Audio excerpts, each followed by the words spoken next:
जोधपुर। पूर्व मुख्यमंत्री अशोक गहलोत ने बिहार चुनाव को लेकर चुनाव आयोग को घेरा। गहलोत ने आरोप लगाया कि बिहार चुनाव में पोलिंग चल रही थी, लेकिन सरकारी योजनाओं का पैसा बट रहा था और चुनाव आयोग आंखें मूंदे बैठा रहा। राजस्थान चुनाव में हमारी योजनाएं तक का पैसा बाहर नहीं आने दिया, सारी योजनाएं बंद करा दी गई। गहलोत ने शुक्रवार को सर्किट हाउस में मीडिया से बातचीत करते हुए कहा कि अब 12 राज्यों में SIR कराया जा रहा है, लेकिन उत्तर प्रदेश में नहीं हो रहा। सुप्रीम कोर्ट में भी इस मामले में केस चल रहा है। लगता है आपकी नीयत में ही खोट है। चुनाव आयोग पर अविश्वास हो गया है और पूर्व मुख्यमंत्री अशोक गहलोत ने कहा कि राजस्थान में मुख्य सचिव बदल गए, लेकिन सरकार की हालत बहुत खराब है। बार बार मुख्यमंत्री को आग्रह कर रहे हैं कि गुड गवर्नेंस करें, लेकिन मुख्यमंत्री समझ ही नहीं पा रहे। अंततः उपचुनाव में कांग्रेस की बड़ी जीत से सरकार को झटका लगा। उम्मीद करता हूं कि सीएम अब तो संभलेंगे, उनकी आंखें खुलनी चाहिए। गहलोत ने कहा कि प्रदेश में सरकार नाम की कोई चीज नहीं, कानून व्यवस्था और स्वास्थ्य योजनाओं के बुरे हालात हैं। प्रारंभ से ही रवैया ठीक नहीं रहा चुनाव आयोग का। ये ऐसे इम्पोर्टेंट काम होते हैं, चुनाव आयोग पे पूरा लोकतंत्र काम रहता है। निष्पक्ष चुनाव हो और लिस्ट बने, वोटर लिस्ट बने, वो बिल्कुल सही बने, फर्जी वोट उस पर नहीं हो, असली वोट बाहर नहीं रहे, ये तो होता है। पर इस प्रकार का रवैया जब राहुल गांधी जी ने इनको सूचना दी तो भाई मेरी दृष्टि के अंदर मैंने जांच करवाई है। आप तो मैं दे नहीं रहे हो फॉर्मेट जो होता है, इलेक्ट्रिक फॉर्मेट, जो ऑटोमेटिकली मालूम पड़ता है कौन सा वोट डबल आया हुआ है, तो वो आप दे नहीं रहे हो। तो मैं आपको सूचित कर रहा हूँ 1,02,250 वोट जो है ये फर्जी बने हुए हैं। चुनाव आयोग को खाली इतने कहना था जांच करवा दी और कुछ नहीं कहना था।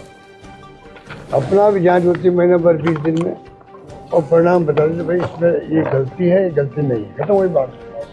जो रवैया अडॉप्ट किया कि आप एफिडेविट दे दीजिए, उसके बाद में आप बार बार आरोप लगा रहे उल्टा। कभी भी ब्यूरोक्रेट जो होता है, चुनाव आयोग होते हैं, ये पॉलिटिकल लीडर जो होता है विपक्ष के हो या सत्ता पर कोई हो, उनको इस प्रकार जवाब नहीं दिया जाता है। वो अपनी बात कहेंगे डेमोक्रेसी के अंदर। आपकी ड्यूटी है कि आप अपना धर्म निभाओ, कर्तव्य पूरा करो, कोई बात नहीं होती। इतना अविश्वास हो चुका है।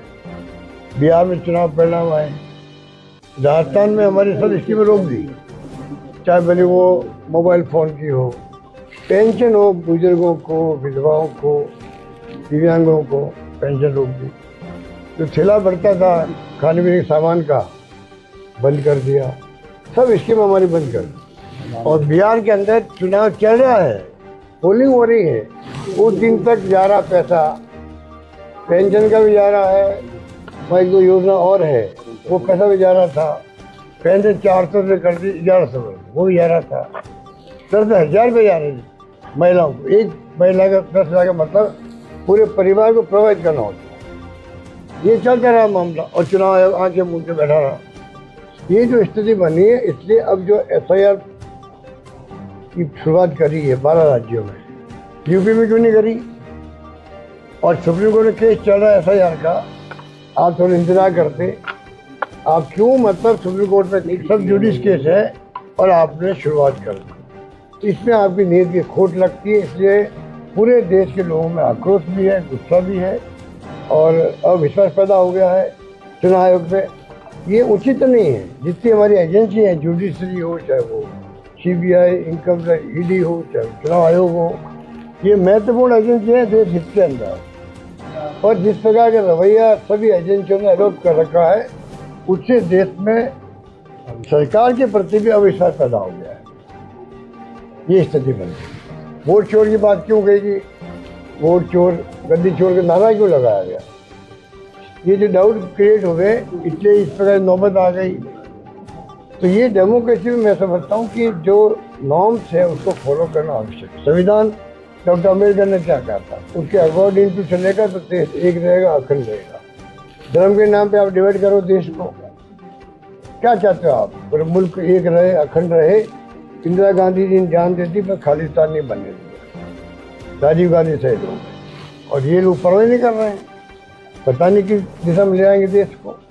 ये चिंता हम सबको, नागरिकों की होनी चाहिए। बिना नागरिकों के सहयोग के खाली विपक्षी पार्टियों के राहुल गांधी जी बोल रहे अकेले, उससे कुछ नहीं होने वाला। वो खुद ही कह रहे हैं कि भाई जो देश की आने वाली पीढ़ी हैं उनके जहन में आने की किस प्रकार के फैसले हो रहे हैं।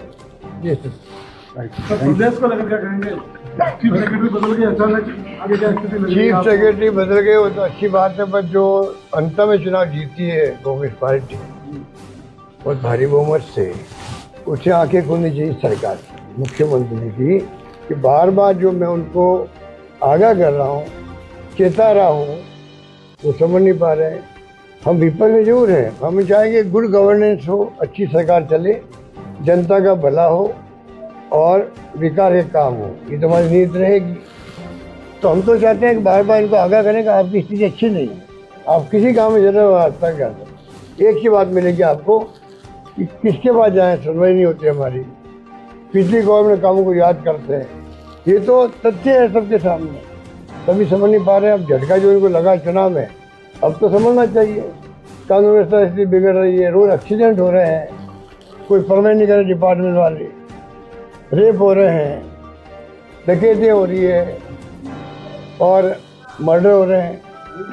और बाकी स्थिति ऐसी है कि आप जोधपुर देख लीजिए। मैं अलग से प्रेस कॉन्फ्रेंस करूँगा यहाँ पर कि जो हमारी बिल्डिंगें खड़ी है, मैंने जाके पत्र लिखा मुख्यमंत्री जी को देखने के बाद, तो सुबह लाइब्रेरी की बिल्डिंग खड़ी है, आपका एयरपोर्ट के बाद में स्पोर्ट्स कॉम्प्लेक्स बनाया, 80 करोड़ रुपये लगाए हम लोगों ने। पड़ा हुआ है खराब हो जाएगा। ऐसे कई बिल्डिंग राजस्थान भर में जहाँ